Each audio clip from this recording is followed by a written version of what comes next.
Hello everyone, welcome back to our channel Saraswati study rank. So students, आज की video में हम क्लास 9 हिंदी क्षितिज के चैप्टर 4 सांवले सपनों की याद की एक्सप्लेनेशन देखने वाले हैं। सो इस वीडियो को हम थोड़ा शॉर्ट में ही एंड अप कर देंगे ताकि ये जो चैप्टर है ये आपके लिए समझना ईजी हो जाए। तो चलिए स्टार्ट करते हैं। और हाँ, वीडियो में आगे बढ़ने से पहले अगर आप हमारे चैनल पर नए हैं तो प्लीज़ चैनल को सब्सक्राइब कर दें और बेल बटन को भी प्रेस कर दें। वीडियो को लाइक, शेयर, सब्सक्राइब सब कुछ कर देना। एंड अगर आपको कोई भी डाउट होते तो आप मुझे कमेंट सेक्शन में पूछ सकते हैं। सो चलिए बिना किसी देरी के स्टार्ट करते हैं हमारा चैप्टर 4 सांवले सपनों की याद। इस चैप्टर के जो राइटर हैं वो हैं ज़ाबिर हुसैन। ज़ाबिर हुसैन जी ने ये चैप्टर लिखा है और उनके बारे में ये सारा नॉलेज आपको जानकारी दी हुई है, ये सब आप रीड कर सकती हैं। एंड ये जो चैप्टर है ये काफ़ी ज़्यादा आप कह सकते हो अच्छा चैप्टर है, इंस्पायरिंग चैप्टर है। और ये किसने लिखा था? ज़ाबिर हुसैन ने सलीम अली की मृत्यु के तुरंत बाद डायरी शैली में लिखा था, यानी उनके याद में लिखा था, ठीक है। और उनके मतलब मृत्यु के तुरंत बाद लिखा गया था और ये चैप्टर का नाम है सांवले सपनों की याद। चलिए स्टार्ट करते हैं। सांवले सपनों की याद की शुरुआत होती है स्टूडेंट। सांवले सपनों की याद ये क्या है? एक व्यक्ति चित्र है, ठीक है। इसमें स्टार्टिंग में लेखक कहते हैं कि सुनहरे रंग के पक्षियों के पंखों पर सांवले सपनों का एक हुजूम सवार होकर मौत की खामोश वादी की तरफ चला जा रहा है। यानी कि क्या कह रहे हैं कि एक जो हुजूर है, एक जो इंसान है वो क्या है? सुनहरे रंग के पक्षियों के पंखों पर, यानी कि जो बर्ड है एक गोल्डन कलर का, उसके पंखों पर सवार होकर वो अपने सांवले सपनों का मतलब एक ऐसे सपने जो बीत चुके हैं उन पर सवार होकर एक हुजूम जा रहा है जो कि मर चुका है, जिनकी मृत्यु है वो हो चुकी है, ठीक है। अब इतना सारा जो पक्षियों का जो झुंड है ना, उसमें जो सलीम अली है वो सबसे आगे चले जा रहे हैं और वो सैलानियों की तरह यानी कि ट्रैवलर्स, यात्रियों की तरह एक ऐसी यात्रा पर चल पड़े हैं जिसका कोई अंत नहीं है। वो एक अंतहीन यात्रा पर चल पड़े हैं और इस बार उनका जो ये सफ़र है ना, ये उनकी यात्रा है, वो एक आखिरी यात्रा है, ये एक आखिरी सफ़र है। इस बार उन्हें कोई भी वापस नहीं बुला सकता क्योंकि वो मर चुके हैं, क्योंकि वे अब एक पक्षी की तरह मौत की गोद में जा बसे हैं। वो मृत्यु की गोद में जा चुके हैं, ठीक है। सलीम, अब यहाँ से शुरुआत करते हैं।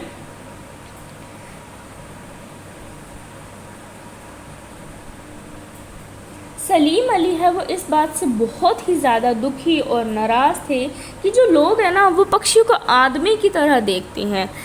लोग पहाड़ों को, झरनों को, जंगलों को, प्रकृति को मतलब आदमी की नज़र से देखते हैं। ये बात बहुत गलत है क्योंकि कोई भी आदमी पक्षियों की मधुर आवाज़ सुनकर रोमांचित नहीं हो सकता, ठीक है। यानी कि कोई भी जो इंसान है मतलब पक्षी है वो इंसान को कभी भी पक्षी को एक आदमी की तरह नज़र से नहीं देखना चाहिए, बल्कि इंसान को खुद पक्षी बनकर उस पक्षी की आवाज़ को सुनना चाहिए। आप समझ रहे हो मैं क्या कह रही हूँ? देखिए आगे देखते हैं। लेखक कहते हैं कि जो वृंदावन में ना भगवान कृष्ण ने पता नहीं कब रासलीला की थी, न जाने कब उन्होंने ग्वाल बालों के साथ खेले थे, वो उन्होंने कब मक्खन खाया था, उन्होंने कब बांसुरी बजाई थी, उन्होंने कब वन विहार किया था, बहुत पहले किया था। लेकिन आज भी जब हम यमुना के काले पानी को देखते हैं ना तो ऐसा लगता है कि जो भगवान श्री कृष्ण है ना वो आज भी बांसुरी बजाते हुए आ जाएंगे और सारे वातावरण में संगीत का जो जादू है वो छा जाएगा। यानी कि आज भी जो यमुना के किनारे जाते हैं तो ऐसा लगता है कि भगवान श्री कृष्ण आएंगे और अपनी बांसुरी है वो बजाएंगे, ठीक है। आगे देखते हैं। वृंदावन से ना कृष्ण भगवान भले ही जा चुके हैं लेकिन उनकी बांसुरी का जो जादू है ना वो कभी नहीं ख़त्म हुआ है, ना कभी ख़त्म हो सकता है। जैसे वृंदावन का नाम लेते ही हमारे मन में भगवान कृष्ण आ जाते हैं, वैसे ही क्या होता है सलीम अली मतलब बर्ड का नाम सुनते ही हमारे मन में सलीम अली का नाम आ जाता है। सलीम अली है वो उन्होंने बहुत अपनी ज़िंदगी में उन्होंने बहुत भ्रमण किया है, वो बहुत घूमे हैं और उनका जो शरीर है ना वो कमज़ोर हो गया था, दुर्बल हो गया था, इसीलिए वो यात्रा नहीं कर पाते थे। लेकिन वो उनकी जो इस उम्र में भी है ना, वो पक्षियों को खोजने का उनका जो जुनून है ना वो नहीं गया था।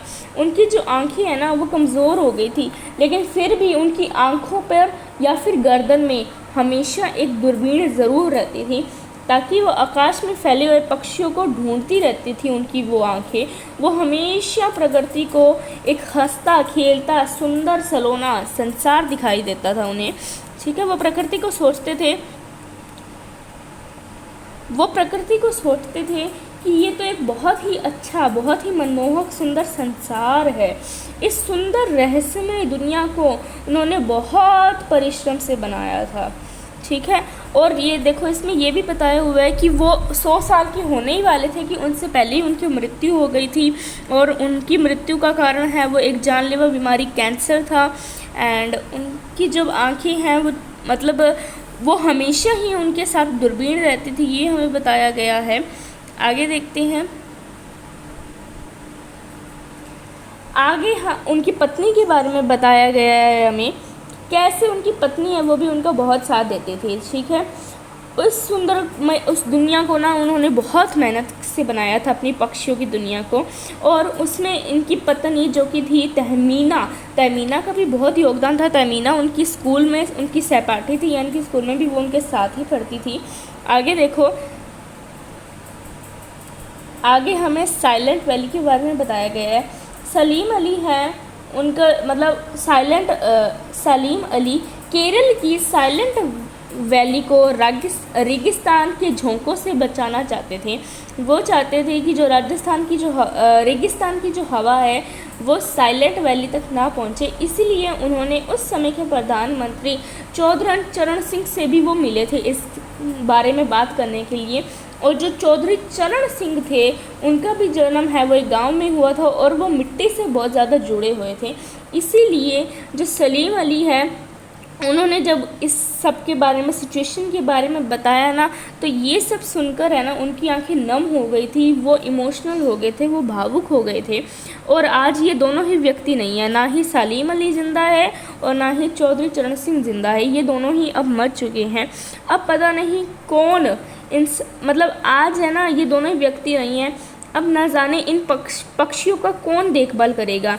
अब देखते हैं कि हिमालय के जो घने जंगल है ना, उनकी जो बर्फ़ है, इतनी उनमें बर्फ़ है, वहाँ पे लद्दाख की जो इतनी बर्फीली ज़मीनें हैं, उनमें इन पक्षियों की चिंता कौन करेगा। जिस तरह से पेड़ कटे जा रहे हैं तो पक्षी है वो कहाँ रहेंगे, यही बात है ना। आगे देखते हैं ये इन पक्षियों की आगे कौन देखभाल करता है। सलीम अली है ना, उन्होंने अपनी एक आत्मकथा यानी कि ऑटोबायोग्राफी का नाम रखा था फॉल ऑफ अ स्पैरो। लेखक को याद है कि उनके लिखा था कि मतलब फॉल ऑफ अ स्पैरो में लिखा था कि D.H. लॉरेंस की जो मृत्यु के बाद है ना, लोगों ने जब उनकी पत्नी फ्रीडा लॉरेंस से अपने पति के बारे में कुछ लिखने के लिए कहा, तो उन्होंने कहा कि ये उनके पति के बारे में लिखना मेरे लिए संभव नहीं है, मेरे लिए ये चीज़ असंभव है, क्योंकि मुझसे ज़्यादा शायद D.H. लॉरेंस को छत पर जो ऊपर गौरैया बैठी है ना वो ज़्यादा जानते होंगे, क्योंकि वो मुझसे ज़्यादा उस गौरैया के साथ जो टाइम है वो स्पेंड करते थे। ठीक है, वो आगे कहते हैं कि आगे हम देखते हैं बचपन में ना अन्य मतलब सभी बच्चों की तरह सलीम अली को एक एयर गन से खेल रहे थे, वो जिसको उनके मामा ने गिफ्ट की थी। तो उसको खेलते समय ना उन्होंने एक एयर गन से एक चिड़िया को घायल हो गई थी, उनसे मतलब एयर गन का निशाना लग गया होगा, तो फिर जो एक चिड़िया है वो घायल होकर नीचे गिर गई।